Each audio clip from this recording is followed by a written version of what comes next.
Anies sedari kecil sudah dididik di dalam lingkungan agama yang kuat, sudah dididik dalam lingkungan orang berpendidikan. Orang tuanya dosen atau tenaga pendidik, seorang guru besar. Kakek Anies sendiri seorang pejuang kemerdekaan sebagai pahlawan nasional, Bapak A.R. Baswedan.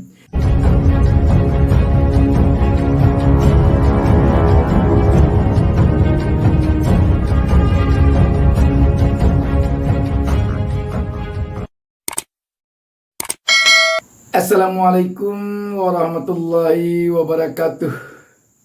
Kembali kita berjumpa pada kesempatan ini. Saya Bustami Narda seperti biasa selalu mendoakan kepada Allah Subhanahu wa taala, Tuhan Yang Maha Esa. Semoga seluruh pemirsa selalu mendapatkan keberkahan hidup dari Allah Subhanahu wa taala bersama keluarga. Sahabat BN, kita selama ini telah hingar-bingar dengan yang namanya tokoh perubahan Anies Baswedan. Tetapi satu hal yang mungkin luput dari kita, bagaimana masa kecilnya Anies Baswedan ini. Jelas menarik ini kalau kita coba mengungkapkannya sehingga kita lebih paham tentang siapa Anies Baswedan ini. Pada kesempatan ini saya akan bercerita tentang masa kecil Anies Baswedan ini.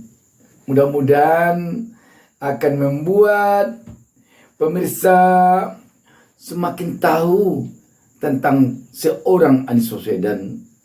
Dan jika kini dia begitu santer, begitu dikenal sebagai sosok yang benar-benar pemimpin panutan bagi rakyat Republik ini. Coba kita lihat bagaimana Anies Baswedan kecilnya dulu. Sahabat BN, saya akan bacakan sebuah kisah tentang Anies Baswedan di waktu kecil.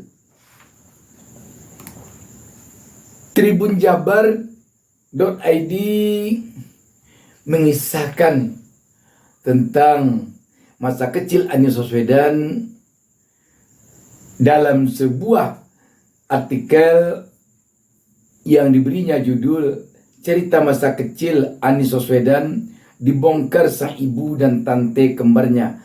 Titik 2. Mulai lahir banyak didoakan. Sahabat BN, seperti ditulis di dalam artikel ini bahwa belakangan sosok Anies Baswedan hangat diperbincangkan dan tak luput mendapat sorotan. Setelah menuntaskan masa jabatannya sebagai Gubernur DKI Jakarta, belakangan ia disibukkan dengan kegiatan politik. Namanya digadang-gadang sebagai satu di antara kandidat kuat sebagai calon presiden di Pilpres 2024 mendatang. Bahkan para pendukungnya telah jauh-jauh hari mengidam-idamkan sosok Anies Baswedan sebagai presidennya. Sehingga tak heran banyak juga pendukungnya yang penasaran soal sosok Anies di masa lalu. Baru-baru ini, istri Anies Baswedan, Ferry Perhati, membagikan sepenggal cerita kisah Anies Baswedan di masa kecilnya di Kuningan, Jawa Barat. Jadi Anies lahir di Kuningan, Jawa Barat. Ferry Perhati membagikan video perbincangan ibu Anies Baswedan, yakni Aliyah Rashid Baswedan, bersama adik-adiknya atau kedua tante kembar Anies Baswedan, Ella Baswedan dan Lili Baswedan. Cerita masa kecil Anies Baswedan itu terbongkar saat Farhati berkunjung ke rumah Tante Anis Lili Baswedan, adik dari Alia atau ibu Anis Baswedan. Ia berkunjung ke rumah Tante Anis tersebut bersama ibu mertua dan Tante Anis lainnya bernama Ella Baswedan. Farhati menuliskan Tante kembar Anis tersebut menyaksikan sosok suaminya tumbuh dewasa. Menurutnya, kedua tante kembar suaminya menyimpan cerita dan kenangan Anis di masa kecil. Dalam tayangan video tersebut, kedua tante Anis dan sang ibu mengenang sosok Anis di masa kecil. Sebagai informasi, Anis Baswedan lahir 7 Mei tahun 1969 di Kuningan, Jawa Barat. Kedua tante dan ibu Anis menceritakan kisah sosok Anis Baswedan tersebut dalam bahasa Sunda. Cerita bermula saat kedua tantenya itu mengenang Anis dilahirkan. Ella dan Lili menyaksikan Anis saat bayi dilahirkan yang membuat keluarga sempat khawatir kerana terlilit tali pusar. Hal tersebut membuat keluarga besarnya berkumpul hingga berdoa bersama. Lili tu ingat, eta Anis sesah teu lahir-lahir kerana tali pusar. Eta abah jeung emak ke ruang tamu. Teh ker karempel ngadoa. Alhamdulillah brol atau lahir. Masya Allah, ungkap Lili. Saya mohon maaf, saya kurang bisa berbahasa Sunda. Jadi kalau salah ucapan saya mohon maaf. Kesaksian Lili dan Ella, kedua tante kembar Anis Baswedan itu terekam saat dirinya masih SMA. Kita masih SMA, tapi melihat kegelisahan orang itu masih terekam. Soalnya anak pertama gede kali, terus terlilit tali pusar. Nu ngajadikan susah lahir teh. Meren, ujar Ella. Lili menambahkan kegelisahan kedua orang tuanya juga kerana menantikan Anis sebagai cucu pertama. Sontak Ferry Farhati tampak takjub kerana sosok suaminya itu banyak didoakan sejak mulai lahir. Jadi kata Fermah, banyak yang mendoakan dari mulai lahir. Masya Allah, tutur Ferry Farhati, isteri Anis Baswedan tersebut.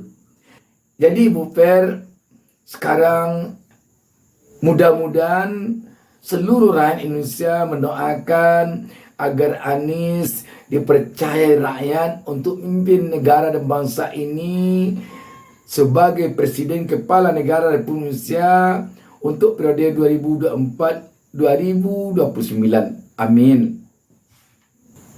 Sontak pernyataan Farhati itu pun disetujui Ibu Anis dan kedua tantenya tersebut.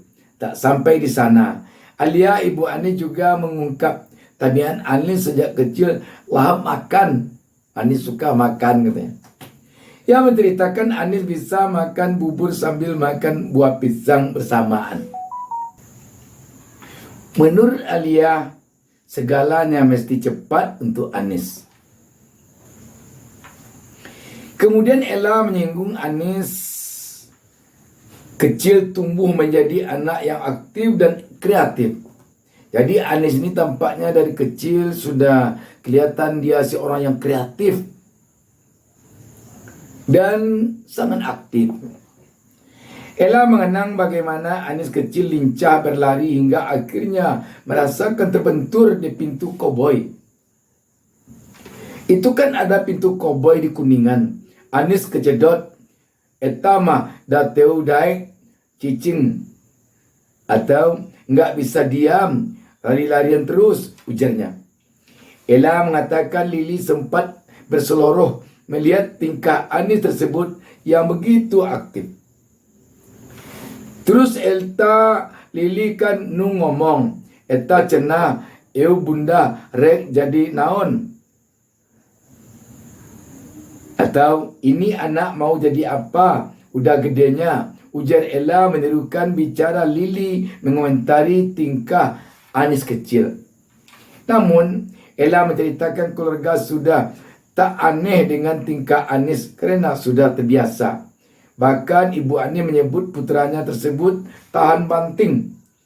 Ibu Ani menceritakan punggung Anis melepuh akibat setrikaan sarung tenun. Namun ia heran karena Anis tak menangis ataupun mengeluh soal kejadian tersebut. Jadi dari kecil kelihatan Anis ini sudah menjadi seorang yang tahan banting.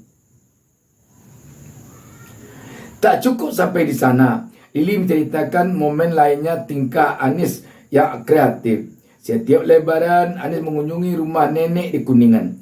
Suatu ketika saat Lebaran, sang nenek membuat kue sagon bubuk. Lili menceritakan Anis mencampuri bubuk sagon yang sedang dijemur dicampur dengan tanah. Eta sagon keru dipu dicampuran ku tanah. Sagon lagi dijemur ditaburi tanah.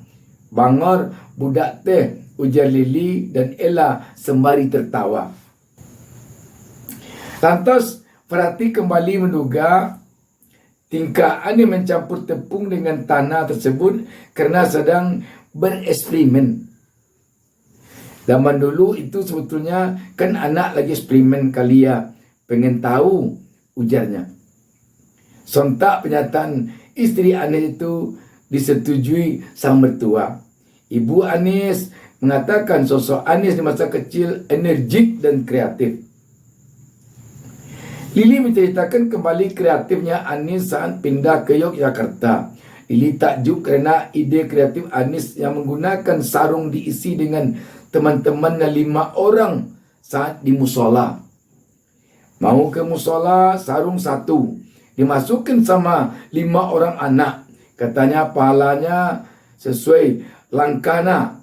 Jadi makin kecil langkahnya, makin banyak pahalanya.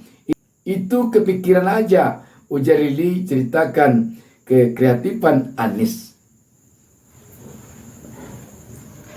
Terakhir, Ibu Ani menceritakan tabiat Anis kecil saat duduk di bangku SD. Mulai rajin baca buku demi naik sepeda. Alia menceritakan ketertarikan Anis baca buku biografi tokoh-tokoh penting sejak SD. Jadi sejak SD, Anis tampaknya telah mulai membaca buku tokoh-tokoh penting. Sahabat BN, dengan membaca Alkisah tentang Anis barusan ini, kita melihat bahwa Anis memang sudah tampak dari kecil bahwa dia memang akan menjadi seorang tokoh. Dia seorang yang aktif, dia seorang yang kreatif, dan kedekatannya dengan agama juga sudah tampak dari kecil sebab dia rajin ke musola. Ini kisah lucu ini. Satu buah sarung, diisinya temannya 5 orang di dalam, sama-sama jalan. Jadi itu kecil-kecil langkahnya. Katanya semakin kecil langkah, semakin banyak pahala. Ini lucu sekali. Tetapi kita melihat Anis dari kecil sudah dekat dengan agama. Sahabat BN, memang kisah orang semasa kecil bermacam-macam. Kadang-kala kita tidak mengira seseorang setelah dewasa akan menjadi tokoh besar. Tetapi dalam kenyataannya dia menjadi orang besar. Dia menjadi tokoh penting. Anis sedari kecil sudah dididik di dalam lingkungan agama yang kuat. Sudah dididik dalam lingkungan orang berpendidikan. Orang tuanya dosen atau tenaga pendidik, seorang guru besar. Kakek Anis sendiri seorang pejuang kemerdekaan sebagai pahlawan nasional, Bapak A.R. Baswedan. Perjuangan Pak A.R. Baswedan ini terhadap upaya kemerdekaan Indonesia sangat-sangat besar sekali. Beliaulah yang berjuang ke negara-negara Timur Tengah mengupayakan untuk Indonesia diakui kemerdekaannya oleh negara-negara tersebut. Sehingga sampai-sampai pulang dari negara-negara Timur Tengah, termasuk juga dari India, mencari pengakuan negara asing itu untuk kemerdekaan Indonesia. Sesampai di Indonesia, sampai di Jakarta, malah agar tidak dapat diketahui ketika diperiksa di perjalanan, surat-surat pengakuan negara asing untuk kemerdekaan Indonesia itu dimasukkannya ke dalam kaos kakinya, sehingga ketika badannya diperiksa semua kecuali sepatu, selamat. Kalau saja sepatunya diperiksa, waduh, tidak dapat kita bayangkan. Sudah jelas surat-surat pengakuan negara asing untuk kemerdekaan Indonesia itu tentu akan hilang, itu akan habis. Sahabat BN, itu Alkisah Anies Baswedan, dan kita tentu telah dapat semakin memahami tentang seorang tokoh Anies Baswedan. Demikian, wassalamualaikum warahmatullahi wabarakatuh. Jangan lupa subscribe. Jangan lupa subscribe.